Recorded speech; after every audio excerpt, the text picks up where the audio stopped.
Vamos lá, meus irmãos, continuando aqui, nosso 6º dia de aula de História dos Avivamentos, nosso segundo bloco. Lembrando que estamos gravando todas as aulas. Hoje nós estaremos estudando aqui, agora, a partir de agora, o Avivamento Wesleyano, assim chamado. É claro que não é o avivamento apenas wesleyano. No bloco anterior, eu quis fazer uma breve síntese, acabei gastando 1 hora, falando sobre o período da reforma em que iniciei com os pré-reformadores, Savonarola, falamos de Lutero, de Calvino e de outros nomes, até John Bunyan, e assim fizemos uma síntese. Inclusive, irmãos, eu vou até indicar para vocês também, assim como no primeiro módulo eu indiquei, eu vou indicar agora, assistam também, quando vocês puderem, as nossas aulas de História do Avivamento de 4 anos atrás. Porque essa 6ª aula de 4 anos atrás, ela teve uma dinâmica um pouco diferente. Hoje eu tive o privilégio, enquanto eu preparava a aula aqui de vocês, de também ouvir aquela aula. E foi muito enriquecedora. E, como eu costumo dizer, as aulas elas são vivas, porque as necessidades dos irmãos são variadas. As perguntas, as dúvidas, os acréscimos, os debates. Então, há 4 anos atrás, na 6ª aula, eu, de fato, trabalhei com mais detalhes sobre a vida de Wesley, de Whitefield. Então, agora a gente vai entrar nesses últimos 2 blocos, agora nesse segundo e no próximo, mas, como eu mencionei, as aulas elas são vivas. Como há pouco o Júnior até nos lembrou sobre a Contra-Reforma, o que a Igreja Católica fez com relação à Reforma Protestante. E a Contra-Reforma, ela acontece no Concílio de Trento, em 1545. Então, é chamado ali aquilo que nós conhecemos de Contra-Reforma, né? Então, é interessante esse assunto, porque a gente vê como é importante conhecer um pouco mais, né, a história, né? Tá bom? Então, vamos lá, meus irmãos. Agora, vamos mergulhar na vida de John Wesley. Bom, deixa eu te fazer uma pergunta aqui. Por que chamado, então, avivamento metodista? Eu vou compartilhar aqui para vocês. Por que chamado avivamento metodista? O que vocês acham? Acredito que é por conta do grande mover que houve naqueles dias em que John Wesley e George Whitefield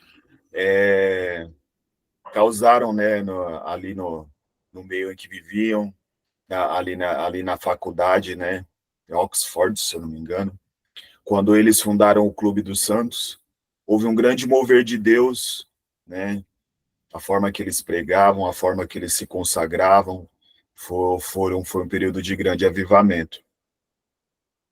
Joia. Então, de fato, agora, olha só que interessante, Diogo. Mas havia o metodismo quando Wesley começou fazendo tudo isso? Não, foi o precursor, né? Na verdade, depois dele que veio, né? O metodismo, né? Porque eles eram muito metódicos. Exato. Na realidade, você vê que interessante, né?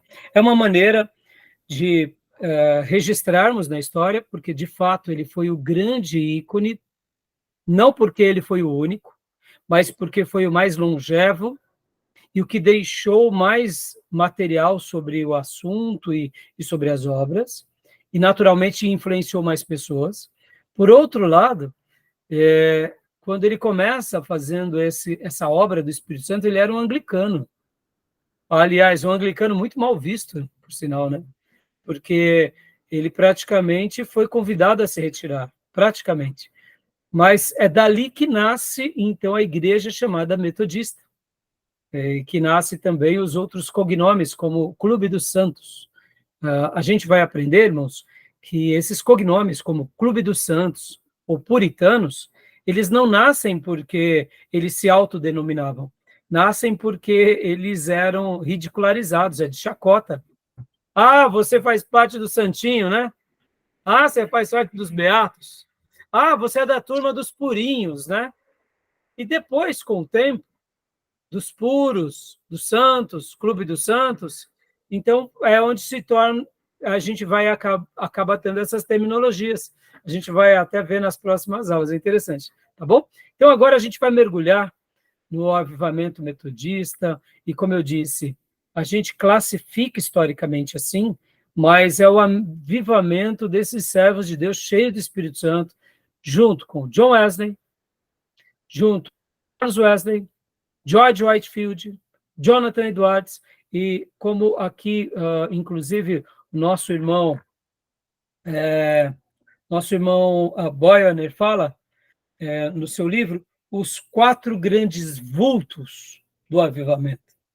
Os 4 grandes vultos de Deus. John Wesley, George Whitefield, Carlos Wesley e Jonathan Edwards. Carlos Wesley foi aquele que compôs muitos hinos que está no Cantor Cristão. Tá bom, meus irmãos? Então, é maravilhoso, né? Tá bom? Então, vamos lá. Joia. Estão vendo aí a tela? Avivamento Metodista? Estão vendo? Sim, sim, Então, estamos vamos vendo. lá. Então, Pastor Johnny, Wesley e o avivamento. Vamos lá. O grande reavivamento dos anos 1739 a 1791 é frequentemente chamado de reavivamento wesleyano. É que, embora Deus tivesse usado grandemente George Whitefield, os 2 irmãos Wesley e dúzias de pregadores leigos para acender o fogo de reavivamento, John Wesley pregou em mais lugares, a mais pessoas durante o maior número de anos do que os outros. Exatamente. Então, aqui foi uma síntese falando sobre o que nós acabamos de mencionar. Agora, olha que interessante. Segundo os nossos irmãos especialistas do tema, vai durar de 39 a 91. Ou seja, um período bem significativo. Praticamente, aqui a gente pode pôr 52 anos. Não é isso? Praticamente. 52 anos. Ou seja, foi algo expressivo ou não? Algo muito expressivo.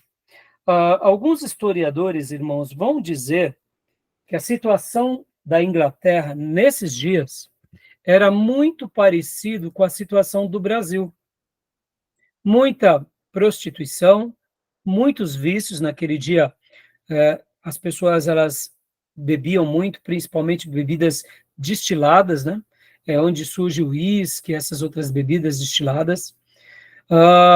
Muitos vícios de jogatina, etc. e tal, os bordéis, os bares, as noites noturnas, muita pobreza, muita criança jogada nas ruas, pais que trabalhavam o dia inteiro, à noite iam para os bordéis, e as mulheres abandonadas, muitas acabavam se enveredando também por uma vida assim vulgar.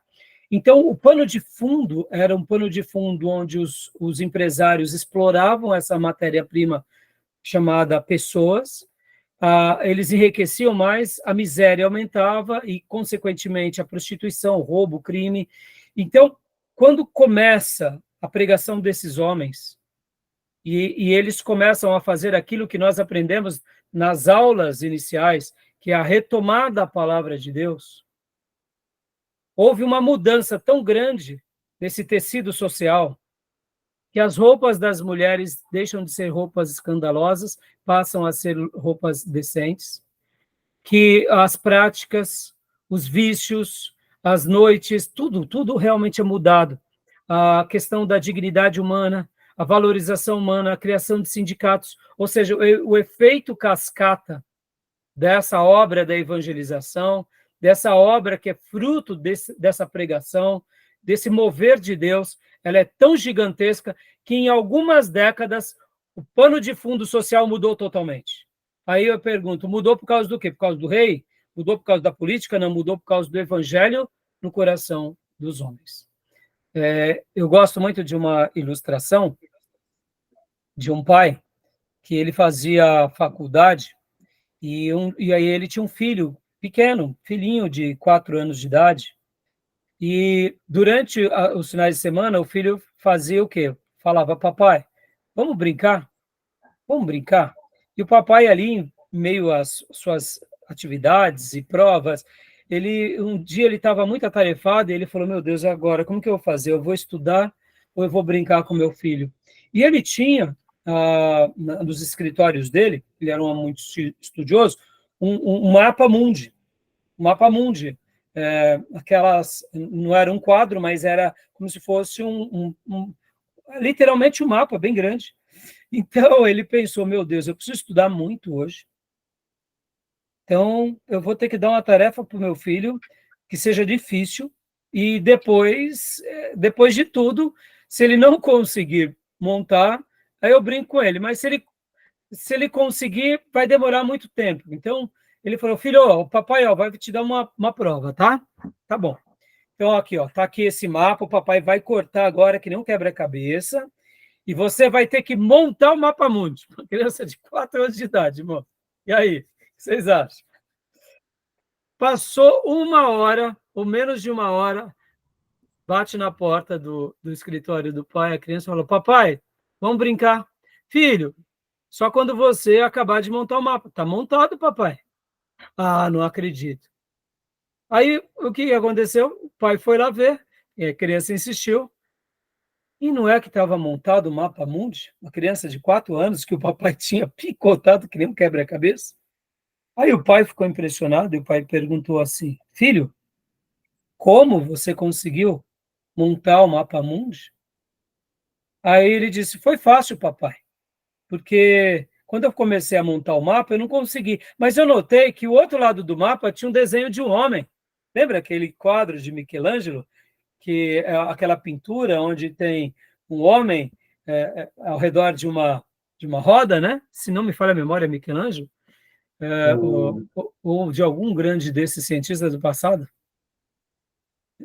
Não sei quem é. Fala, Júnior. Será que é? Você sabe? Bom, e aí o que acontece? Ele falou, papai, o que eu fiz? Eu vi que tinha um homem, então eu montei o mapa do homem. E aí, depois eu só virei de ponta cabeça. Lição de moral. Para a gente arrumar o mundo, a gente arruma o homem individualmente. Quando a gente se arruma com Cristo, que é só Cristo que pode nos arrumar, a gente arruma o nosso lar, que a gente arruma a nossa família, que a gente arruma o nosso bairro, e assim a gente arruma a nossa cidade, o nosso país e o mundo. Fantástico essa história, não? Então, John Wesley vai ser esse homem, esse ministro, que vai arrumar um a um, pelo poder de Deus. Tá bom, meus irmãos? Joia? Vamos lá, continuando aqui. Então, leia para nós, pastor Johnny, por favor. Pois não. Ele também fez mais para conservar o fruto do reavivamento. John Wesley foi claramente o líder escolhido por Deus para esse impressionante despertamento espiritual. A gente vai aprender um pouco o que ele fez, né? Aqui é a biografia dele. Pode ler ainda para nós? Pastor, dá para ler? A letra está muito pequena, não? Não, está tranquilo. Biografia. John Wesley nasceu no dia 17 de junho de 1703, em Epworth, Lincolnshire, na Inglaterra. Com 17 anos, ele começou a estudar teologia na faculdade de Oxford e recebeu seu diploma de bacharel em 1724 e o seu doutorado em 1727. Ele foi consagrado ministro da Igreja Anglicana, da Igreja na Inglaterra, em 1724. John continuou na faculdade de Oxford, onde ele era membro do conselho da faculdade Lincoln e professor de grego. Joia. Irmãos, em virtude do nosso tempo, nós não conseguiremos entrar em muitos detalhes como eu gostaria. Então, eu vou deixar aqui a recomendação que vocês leiam o livro Os Heróis da Fé. Leiam ele, ou ouçam em audiobook. Hoje, irmãos, graças a Deus, temos essa oportunidade de também ter acesso a audiobook. Eu acho isso maravilhoso. Fica aqui uma sugestão. Às vezes você vai sair para fazer sua atividade física, bota um audiobook e olha, vai ali se degustando com aquele momento de atividade e de aprendizado. E então, aqui é um breve relato da vida dele, onde ele nasce, em 1703, menos de 200 anos da Reforma. A igreja ainda estava ali na sua ebulição, mas mesmo assim, irmãos, a gente vê algo muito, muito comum em todo o período do avivamento.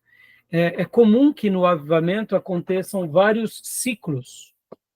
Tem o momento do avivamento, o momento da estagnação, o momento do esfriamento e o momento da decadência. Então, é muito comum que nos avivamentos aconteçam algo assim. Logo depois de um grande despertar, vem um período mais nebuloso. E depois, ou melhor, um período de estagnação. Depois dessa estagnação, que pode ser alguns anos ou décadas, vem um período de declínio. E depois desse período de declínio, chega um ponto de estagnação, um período ali caótico, um período difícil. Podem ver que até mesmo nos avivamentos bíblicos aconteceram isso. Há um despertar, há um renovar, há um florescer, há um incendiar, e essa obra que cresce de forma grandiosa, depois entra por uma fase de estagnação e de acomodação. E essa acomodação e estagnação, ela pode dar uma pausa e pode voltar a reaquecer? Pode, mas é mais comum que ela passe a ter um momento agora de declínio. E o momento de declínio também não quer dizer que vai chegar lá para o limbo. Alguns casos sim, outros casos não. Na Idade Média chegou no limbo, mas na história da igreja nem sempre chegou no limbo. Mas pode acontecer que alguns casos sejam assim. Vocês têm que lembrar que algumas igrejas já nascem no limbo. É o caso das neopentecostais. Já nasce no limbo. Então, meus irmãos, se a gente for pensar um pouco sobre essa questão, né, fica muito difícil. E então, o que acontece? E nesse momento de estagnação é onde geralmente acontecem essas grandes retomadas. Então, tudo bem até aí? Alguma pergunta? Eles pregavam para um público na rua, na igreja também? Então, com Wesley vai começar isso, com John Wesley. Porque até então, o que acontece, Júnior? Lembra? A Inglaterra passou pela reforma. A Inglaterra agora ela vira o quê? Um país cristão. E a religião oficial da igreja, né, do país da Inglaterra e do Reino Unido é o quê? É o anglicanismo. São os anglicanos. Quem são os anglicanos? É uma igreja protestante que está acima da rainha. E ela e a rainha lideram, ou o rei, lideram, no caso, né, a nação. Pastor, mas quem lidera mais? Politicamente é o rei e espiritualmente são os pastores, os sacerdotes. No entanto, para que o próprio rei, vocês podem até assistir agora na própria coroação e posse do príncipe Charles, para rei Charles, teve o dia em que ele passa a ser coroado, depois ele passa tem um termo que eles usam, que eu não me recordo agora, onde é feita toda a liturgia religiosa. E é na capela de Westminster, são os sacerdotes, ele faz votos com a Bíblia, ou seja, oficialmente, o Reino Unido tem uma religião oficial, em especial a Inglaterra, né? Então, o que acontece? Mas, assim, voltando, nos dias de Wesley, ali havia já a igreja protestante oficial, mas ela tinha passado por esse período de estagnação que eu acabei de mencionar, Júnior. Ela estava ali vivendo aquele período de caos, né? Como eu falei há pouco, irmãos, é um mistério. Por que um povo demora mais a entrar na estagnação, outros menos? Por que alguns avivamentos são mais rápidos, outros menos? Por que na história da Bíblia acontecia algo assim? A gente não consegue explicar. Lembra que nas aulas passadas eu falei que não tem um padrão? A gente não tem uma caixinha, né? Por exemplo, nos dias de Josias, Josias fez um avivamento em Israel. Algumas décadas depois, houve o declínio. O declínio na tribo do sul, tanto é que Jeremias é levantado como uma das últimas vozes, e o povo e os reis, com exceção de alguns, queriam realmente se levantar contra o profeta. Mas algumas décadas só tinham passado. Pois é um mistério. A gente não entende e não sabe direito por que isso acontece. tá bom? Podem ver que na igreja de Éfeso aconteceu algo bem parecido. Então, quando a gente pensa que um avivamento ele vai demorar por 2, 3 séculos, eu diria que, ao estudar, a gente não vê isso. Ao estudar, a gente vê algumas décadas, e quem sabe alguns movimentos chegaram, como os moravianos, entrar em um século, mas, assim, geralmente são décadas ou anos, tá bom? Ou eu poderia dizer, unindo a pessoa, são gerações que se mantêm. Aí, quando substituem aquelas gerações, há uma mudança, tá bom? E todo declínio, irmãos, é caracterizado por uma situação econômica paupérrima, situação política deplorável, situação espiritual miserável e, consequentemente, o pano de fundo que isso influencia a igreja e a sociedade é imenso, né? Tá bom? Por isso que a gente precisa de um avivamento nos nossos dias. A nossa situação econômica é boa, a nossa situação política é agradável, a nossa situação espiritual como brasileiro significativa. O momento que nós vivemos como brasileiros é um momento ético, moral, de cidadania, de valores, de justiça. Então, será que a gente está precisando também de um avivamento? Entendeu? Então, tá bom? E uma outra coisa, irmãos, olha, o Oxford já era uma universidade forte, hein? Porque essa universidade, ela nasce por volta do ano 1000. Então, percebam que Wesley, para ele entrar nessa universidade, ele não era um Zé das Couve, tá bom? Ele já era ali de uma família abastada. Porque para uma pessoa entrar em Oxford, ele precisava ter um certo patrimônio, um certo prestígio. Não era qualquer um, tá bom? C.S. Lewis vem antes dele, né? C.S. Lewis? Não. C.S. Lewis é recente. C.S. Lewis é mais recente, é do século Ele passado. também é professor de Oxford. Professor Sim, de Oxford. mas C.S. Lewis é por volta da Segunda Guerra Mundial. Contemporâneo ali. Você vê, irmãos, é uma universidade que tem praticamente 1000 anos. É brincadeira isso? É um povo diferente ou não, né, irmãos? Indiferente de qualquer período, né? Então, continua lendo para nós, pastor Johnny, por favor. Pois não. O Júnior tocou do C.S. Lewis, né? Inclusive o cristianismo puro e simples nasce nesse período da Segunda Guerra, né? Pós-Segunda Guerra. Obrigado, pastor. Vamos lá, biografia. Em 1729, Charles Wesley, o irmão de John, e mais 2 estudantes começaram um pequeno grupo que se reuniu para a oração, estudo bíblico e encorajamento mútuo. John logo tornou-se o líder do grupo, que era chamado de o Clube dos Santos. Eles usavam um sistema metódico de autoexame e autodisciplina, e por esse motivo foram chamados de metodistas por alguns. O grupo nunca cresceu muito, variando entre 10 e 15 membros, com no máximo 25. Um outro jovem chamado George Whitefield juntou-se ao grupo depois de alguns anos, tornando-se um grande amigo de John Wesley. Glória a Deus, meus irmãos. A história se repete, meus irmãos. Fantástico isso, não? Fantástico. Fantástico. Qual era a proposta deles ali? Viver igreja. Viver igreja. Viver igreja na universidade. Charles, o irmão de John, e mais 2 estudantes começaram ali.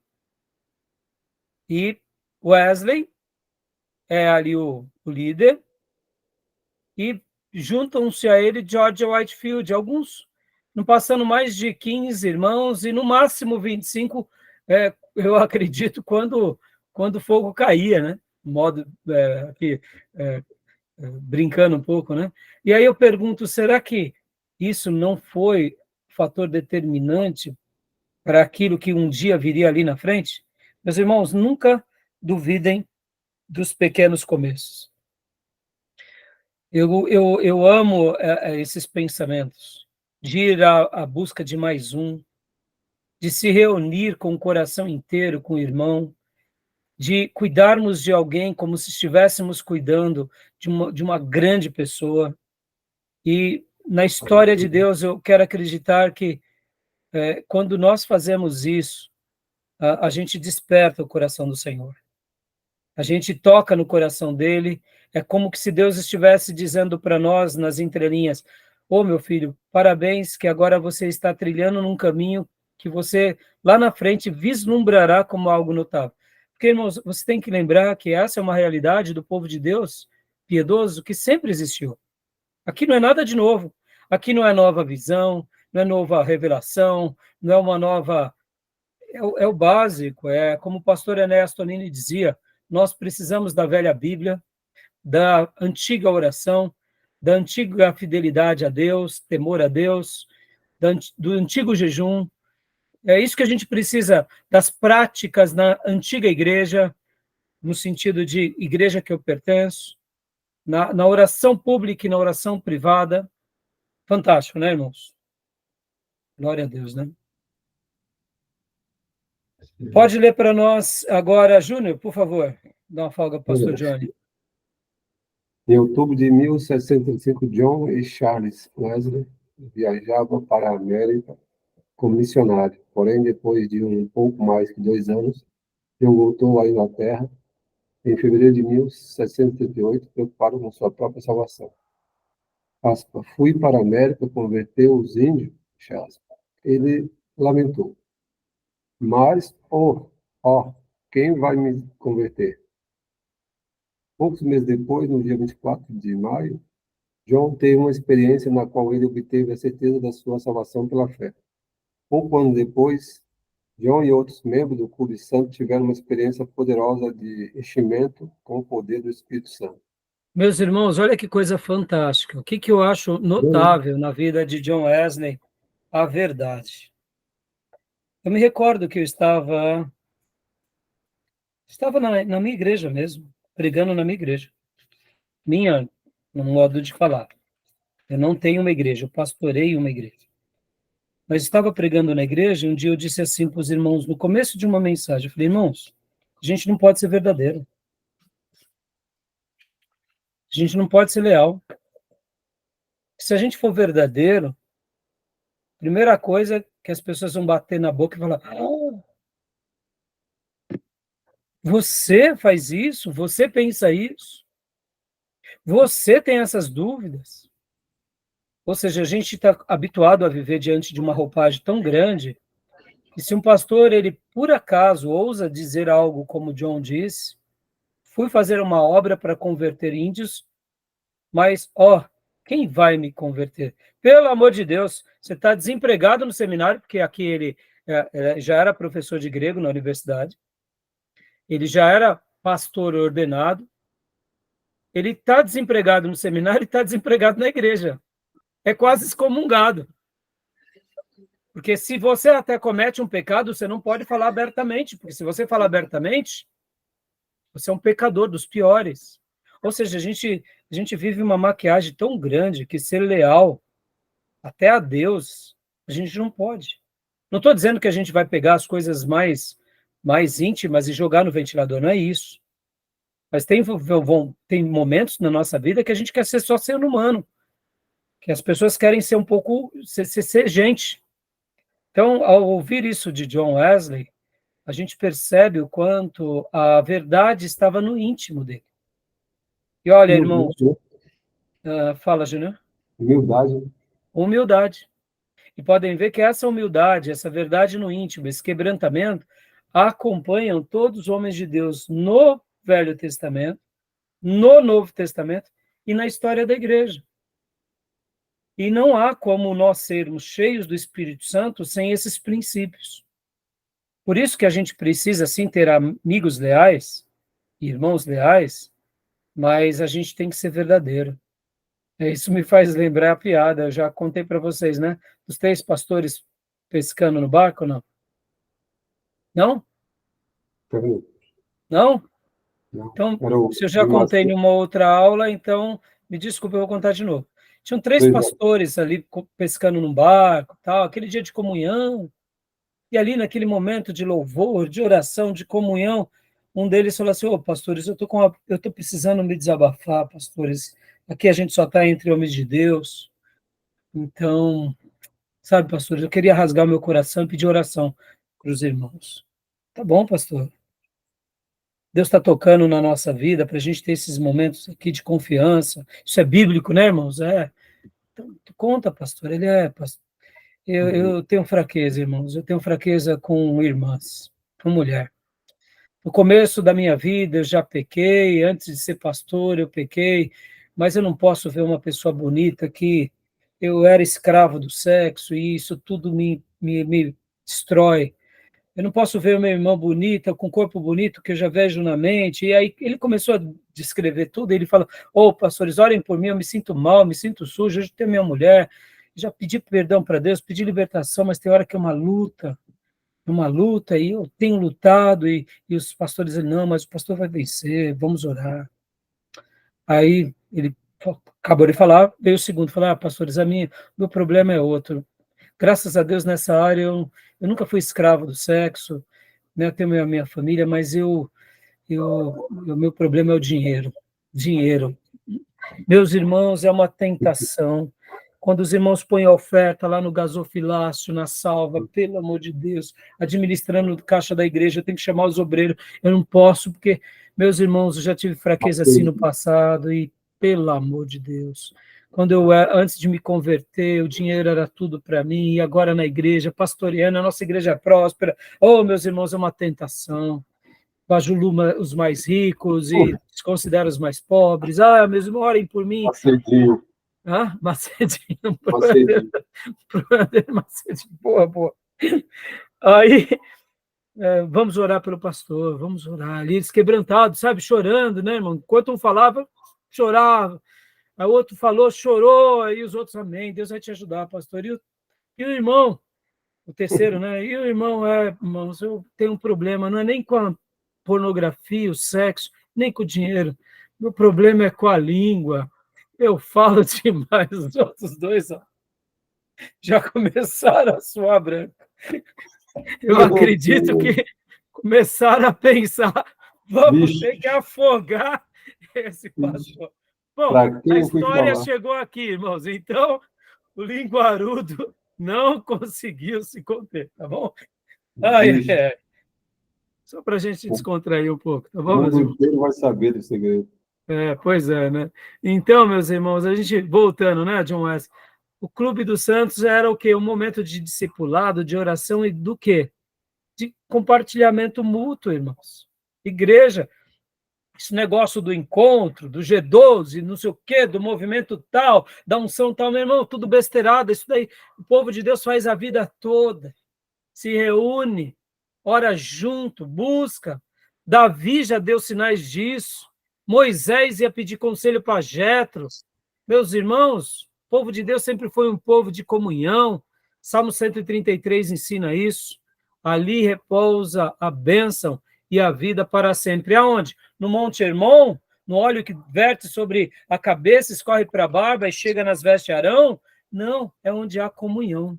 Então, John Wesley é esse que logo depois faz as suas viagens missionárias e pouco tempo depois já tem uma experiência poderosa com o Espírito Santo, tá bom? Então, continuando aqui, meus irmãos, vamos lá? Aqui. Continua lendo para nós, Júnior, por favor. No dia do Ano Novo, em 1739, John e Charles Wesley, George Whitefield e mais 4 membros do Clube Santo fizeram uma festa de amor, Santa Ceia, em Londres, cerca de 3 da manhã. Enquanto estávamos orando, o poder de Deus caiu tremendamente sobre nós, a tal ponto que muitos gritaram de alegria e outros caíram ao chão, vencidos pelo poder de Deus. Então, logo nos recobramos um pouco dessa reverência e surpresa na presença da Sua Majestade, começamos a cantar a uma voz, aspas, nós te louvamos, ó Deus, te reconhecemos como Senhor. Este evento foi chamado de Pentecoste Metodista.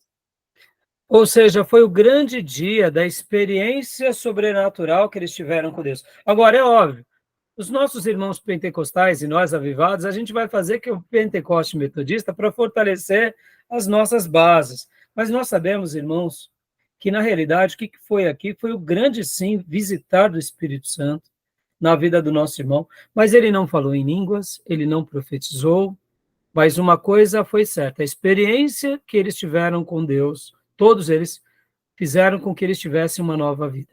Diferente das unções do cai-cai, que a pessoa cai 10 vezes e continua a mesma tolice, o pastor continua se permitindo fazer esses cultos emotivos e o povo continua cada dia mais pecador e mais materialista. Aí eu pergunto, que unção é essa? Então eu questiono sim, porque quando a gente tem uma experiência com Deus, a gente passa por aquilo que Jacó passou no Vale do Jaboque. Antes da experiência, é um Jacó que anda ereto, mas vive tropeçando. Depois que se encontra com o anjo, ou com o Espírito Santo, você é ferido na perna, você passa agora a mancar o resto da sua vida pelo sinal de Deus, mas como homem espiritual você não manqueia jamais. Outrora era um homem ereto que manquejava espiritual. Agora é um claudicante físico, mas um homem espiritual ereto, porque se encontra com Deus. John Wesley foi isso, e os seus irmãos. Então é maravilhoso poder aprender um pouco sobre isso, né, meus irmãos? Tá bom? Aqui é ele pregando nas praças. Lembra que você tinha perguntado, Júnior? Ele pregava nas praças? Sim, porque a igreja anglicana, vendo ele começar a ter um discurso na contramão daqueles que estavam bem conformados, começaram a tratá-lo à parte. Então ele, daí onde surge a célebre máxima, a minha capela, ou seja, a minha igreja é o mundo. Aonde a abóbada da terra, do céu, chega, ali é a minha capela. E aí ele ia, muitas vezes, quando as igrejas não abriam as suas portas para eles, eles iam nas praças. E logo na sequência, ele começou a fazer aquilo que a gente chama de trabalho com ministros leigos, porque ao lado deles começaram a ter ministros, ou seja, crentes piedosos, que também começavam a pregar com eles. Lembra que eu falei há pouco, que no módulo anterior, que tudo é feito geralmente com um colegiado? Nada é feito sozinho. Deus pode até levantar um Jeremias, um Elias, um Eliseu, um Micaías, mas sempre ao lado vão estar outros. Por quê? Porque a obra de Deus se faz no coletivo, meus irmãos, nunca sozinho. Paulo fez o que fez porque tinha uma igreja que era a Antioquia da Síria dando respaldo. Assim é a nossa vida o tempo todo. Sempre Deus levantará os seus ao lado de outros. Nunca sozinho. No primeiro momento, até só como foi Lutero, até só como foi Jeremias, mas depois Deus o honrará. Tá bom? Então aqui ele vai pregar. E aí surge então esse movimento chamado de ministros leigos, que não eram formados nas universidades teológicas, até porque muitos não tinham condições, mas eram testemunhas vivas do amor de Deus, e Wesley ratificava esses pregadores pela mensagem que eles tinham e pela vida que eles tinham. A gente vai ver aqui que os critérios de avaliação de Wesley mudam muito ao longo do tempo, tá bom? Tudo bem até aí? Alguma pergunta? Desculpa, Júlio. Pode falar. Aquele evento chamado de Corações Aquecidos acontece posterior a esse episódio, né? Ou é antes? Eu não lembro. Que ele sai para pregar nas praças? Não, quando ele tem um contato, né, com a carta, com aquele artigo de Lutero, e aí, artigo de Lutero falando a respeito de Romanos.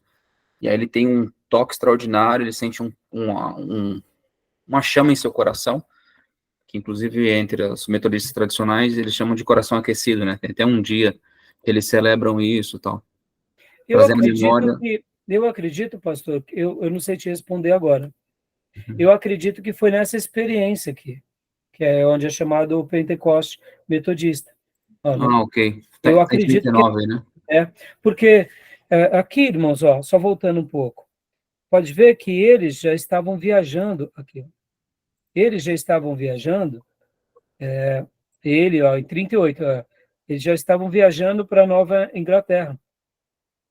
Então, aqui ele já fazia uma obra de pregador, ele tinha ali tanto a sua função na universidade como nas paróquias, mas ele já fazia uma obra de evangelismo, né? Então, assim, alguns detalhes, pastor Johnny, eu não vou saber te dizer agora, a gente pode até procurar e afirmar depois, né?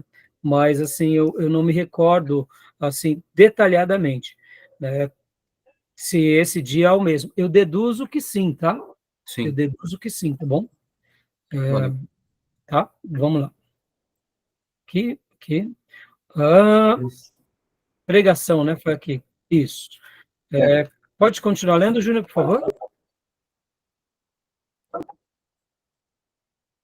Sim. Mas nesse período aí, só podia pregar em público, nas praças, quem tinha Na formação. realidade, só poderia ser ordenado pastor quem tinha formação, e geralmente quem tinha formação tinha tutelaria para pregar numa igreja.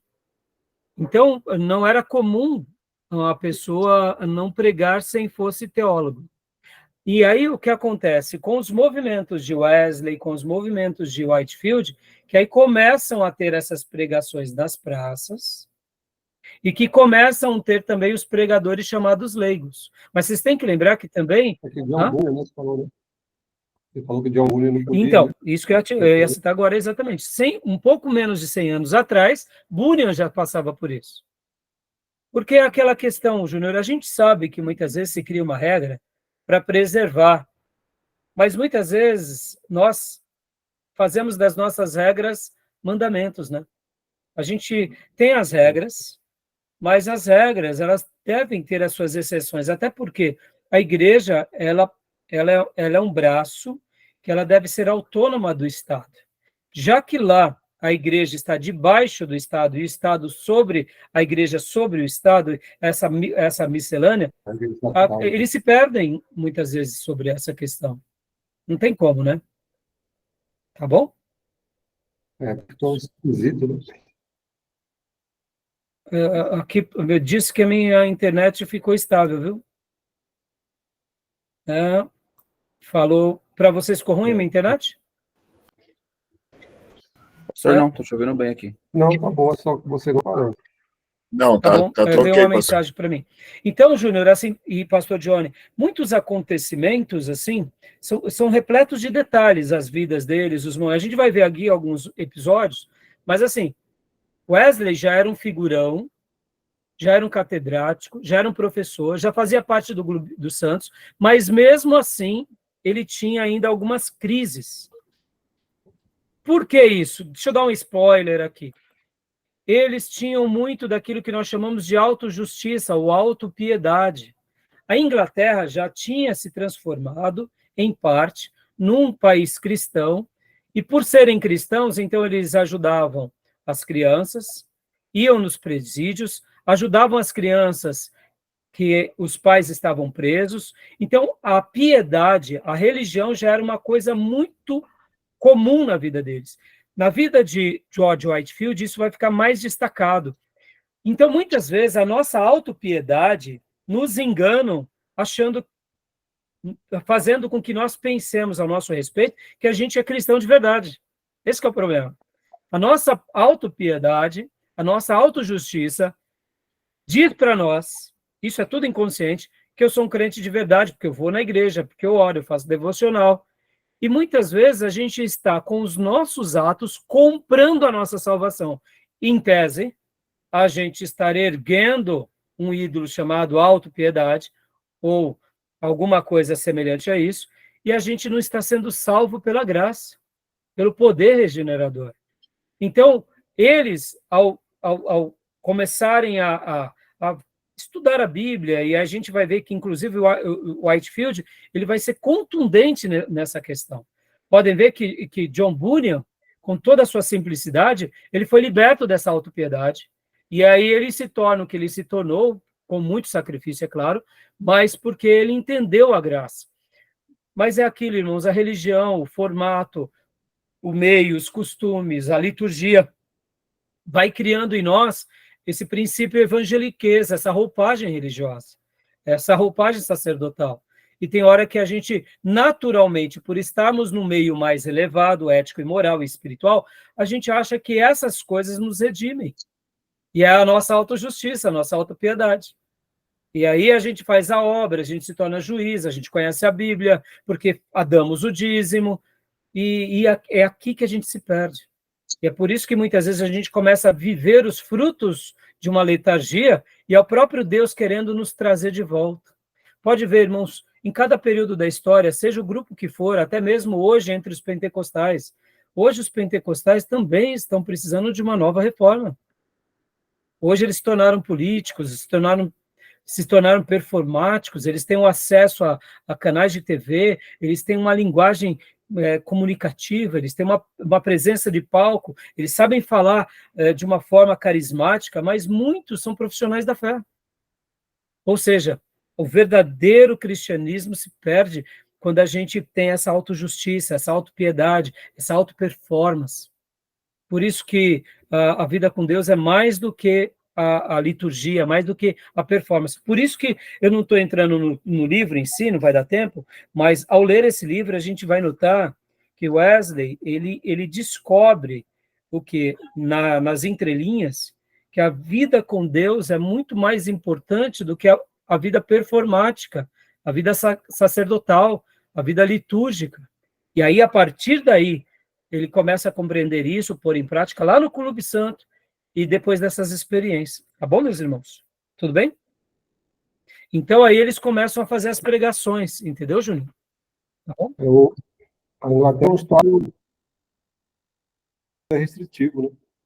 Na Inglaterra, nesse tempo. Sim. Sim, acaba sendo, né? Vamos lá. Aqui, você leu essa frase? Não. Não, essa não. Vai. Leia para nós de A novo. partir desse Isso. momento começou.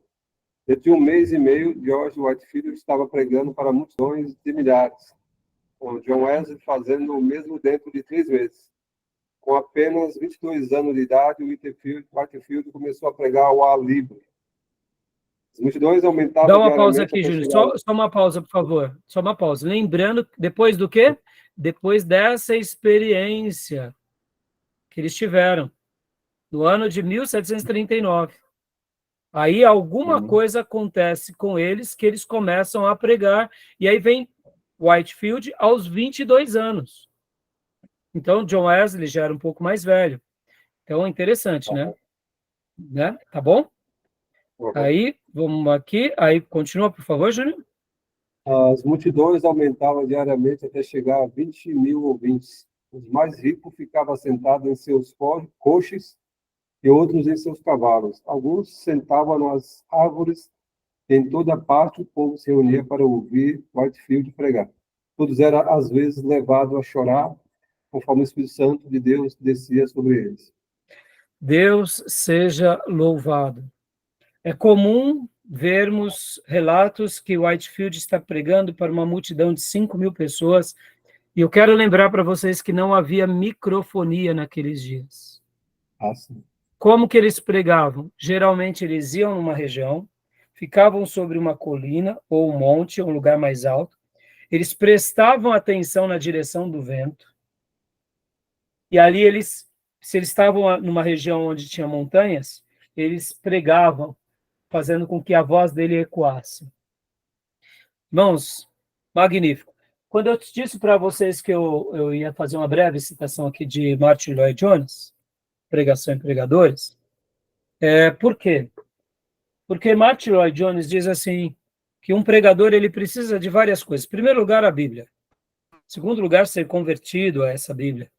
Em terceiro lugar, conhecer a história da igreja. Aí ele vai fazendo os seus apontamentos e, por último, ele fala até que a homilética é uma das últimas coisas. Conhecer a história da igreja é fantástico. Saber que Deus usou os nossos irmãos dessa forma é estratosférico. É algo assim que a gente não tem dimensão. Falar às praças. Eu me lembro de um texto que eu li sobre uma pregação de Whitefield, e enquanto ele pregava para um público de 5.000 pessoas, as 5.000 choravam no mesmo momento, de forma uníssona, todos chorando. Meus irmãos, é algo que a gente, ao ver esses episódios na história, a gente se debruça com humildade, pedindo poder para Deus, para a gente poder fazer uma obra. Agora, é claro, Whitefield não era um megalomaníaco que queria só as multidões. Deus o leva às multidões. Lembra que o avivamento é o desfocar do homem, e é o focar em Deus, é o desfocar da instituição, é o desfocar da humanidade, e é o foco total e pleno na pessoa do próprio Deus. Então, Whitefield não começa fazendo essa obra simplesmente porque ele era um megalomaníaco ou John Wesley. Percebam, a gente vai ver já nos slides de Whitefield, que é a síntese da vida dele, que o intuito dele era pregar para um apenas na faculdade. Para um. Mas logo foram vindo muitos. E quando ele menos se deparou, tinham centenas e dezenas. E o que ele fez? Ele se entregou. John Wesley, durante anos, cuidou de mais alguns. Guardem isso, meus irmãos. Muitas vezes a gente olha as nossas igrejas com mais alguns, ou os nossos seminários com mais alguns. Será que Deus não está nos preparando para esses grandes movimentos? Pergunto. Muitas vezes a gente está querendo um mega, está querendo um macro. Eu digo, se for de Deus, queira, mas se não for, fique nesses alguns. Deixe o Espírito Santo nos conduzir como a folha faz, como Deus faz com a folha no vento. Nós somos folhas no vento de Deus. E ele vai escrever conosco o que ele bem desejar. Eu quero acreditar que é óbvio que, assim como aprendemos que há um mistério, porque o avivamento é algo que vem de Deus, mas geralmente esses servos de Deus, eles preparam o terreno, principalmente com a palavra, com uma oração, comunhão, com santidade, consagração, com compromisso, com verdade. E aí, olha só. Então, aqui é um pedaço só. É óbvio que, assim como vinham muitos ouvi-los, viam muitos inimigos também. Nas outras biografias, não nesse slide de hoje, mas vocês vão ver que Wesley era comum apanhar nas praças. Por quê? Porque ele estava incomodando muitas pessoas. A mensagem dele não era uma mensagem palatável, era uma mensagem bíblica. Tá bom? Beleza, meus irmãos? Algum comentário? Fala que é de 5 a 20 mil, né? Mas não é um pouco difícil alcançar, por exemplo, você vê aí essas multidões aí que se reúnem, tem tecnologia, e falar viva voz é difícil, é só um milagre, né? Quer dizer, Então, mas agora eu vou... lá no Olha fundo, só, Júnior, por isso que eu digo assim que são pessoas separadas a dedos para propósitos específicos. Um pouco tempo depois, vem o príncipe dos pregadores, que é Charles Haddon Spurgeon. E ele, naquele livro dele, Lições aos Meus Alunos, volume 1, 2 e 3, ele vai falar o seguinte, que o pregador ele precisa ter pulmão para ser um pastor. Porque naqueles dias não tinha microfonia. Então, se era uma pessoa muito piedosa, mas se a voz dele não abraçasse a comunidade, logo ele não era candidato ao pastorado, ele ia se tornar um obreiro. Porque, ao ensinar, ele precisava ensinar a uma comunidade. A comunidade de Spurgeon, no tabernáculo metropolitano, tinha pelo menos 5.000 pessoas. Então, segundo alguns historiadores, quando George e Whitefield começam a pregar, ele começa a pregar e alguns ouviam ele, sabe até quantos quilômetros de distância? 1 quilômetro, Júnior. então, A voz dele ecoava até 1 quilômetro. quando é num lugar fechado, 5 mil pessoas, num ginásio, ainda é mais fácil atingir, desde que todos ficam comportados em silêncio. Mas o ar livre tira muita mais atenção. Difícil. Sim, sim. Mas eu concordo com você, e é isso mesmo. Só que quando eles atingiam uma multidão muito grande, é óbvio que eles deviam ter um anfiteatro onde já tinha essa questão geográfica, como eu disse, de montanhas. Era tipo um vale. Muitas vezes, na antiguidade, eles também tinham um pouco disso, do estudo do som da voz. Então, para se falar. Então, isso acontecia tanto com um general, quando ele queria se comunicar ao seu povo, ele tinha que fazer essa leitura do vento, da região onde ele falava, porque senão não chegava mesmo. Nós, que fomos criados debaixo da tecnologia, da amplitude, né, do som, de tudo isso que a gente conhece, a gente nunca se preocupou, né? Nunca se preocupou com essas coisas. Ele fala muito alto, né? E o público de Jesus era pequeno, né? Não era assim. Jesus era mais próximo dele, né? Mas da multiplicação dos pães, nas multiplicações, quantas pessoas tinham? Não, mas ali Jesus, assim, não sei se ele fez ali um ensino, mas Entendeu? fez milagre, né? Mas assim, o que eu quero dizer, Júnior, você pode ver que havia muitas vezes na antiguidade momentos assim. Podem ver que quando Esdras lê o livro da lei, eles ficam a manhã toda ouvindo a lei, eram muitas pessoas, eram muitos. João Batista já era assim, o caráter de pregação dele já era explosivo, É. entendeu? Agora temos que Jesus era bem pedagógico, né? Mais ensino, mais, entendeu? Sim, sim, mas são coisas que a gente imagina que quando eles precisavam realmente colocar a sua voz, eles tinham essa, essa, Força, né? essa força, né? Tá bom, meus irmãos? Vamos ler mais esse daqui. Olha aqui, leia para nós. Agora, irmão Gil, leia para nós, para a gente fechar esse bloco. Pregação, Whitefield. Whitefield, Deixa eu só ver se estou no certo. Espera aí. Depois Isso, é isso mesmo. Por ok. favor. Whitefield continuava insistindo com Wesley para ir a Bristol e ajudá-lo. Em abril, Wesley ficou ao lado de Whitefield em Kingswood, ainda questionando se era adequado falar fora do prédio da igreja. Naquela noite, Whitefield pregou sobre o Sermão do Monte. De repente, compreendeu que Jesus também pregara ao ar livre. Whitefield voltou a Londres e no dia seguinte Wesley pregou então a 3.000 ao ar livre em Kingswood. Ele permaneceu em Bristol durante 2 meses, mais ocupado do que nunca. Seus cultos das 7 horas da manhã de domingo geralmente tinham de 5.000 a 6.000 ouvintes. Olha só. Ele agora aqui, então, ó, né, por esses dados aqui, a gente vê que Whitefield, que o incentiva a pregação ao ar livre, ele, como um catedrático, né, normal, um teólogo, pensa se é adequado, mas ele entende que sim, e aí ele começa. Então, aqui respondendo as perguntas anteriores, né? Joia. Meus irmãos, aqui é divergências doutrinárias, a gente vai para o próximo bloco, tá bom? Então, eu vou parar agora aqui a nossa gravação e eu já retomo em instantes, tá bom? Alguma pergunta até aí? Tranquilo. Tranquilo? Joia? Só um acréscimo. Pode. Uma das frases mais conhecidas de John Wesley é: eu me coloco em chamas e o povo vem para me ver queimar. Isso, obrigado. Eu tinha feito a citação errada na outra aula. A gente vai ver essa frase já já. Está no final desse slide, mas na hora eu não citei corretamente. Obrigado. Joia. Tá bom, meus irmãos? Eu vou parar aqui a gravação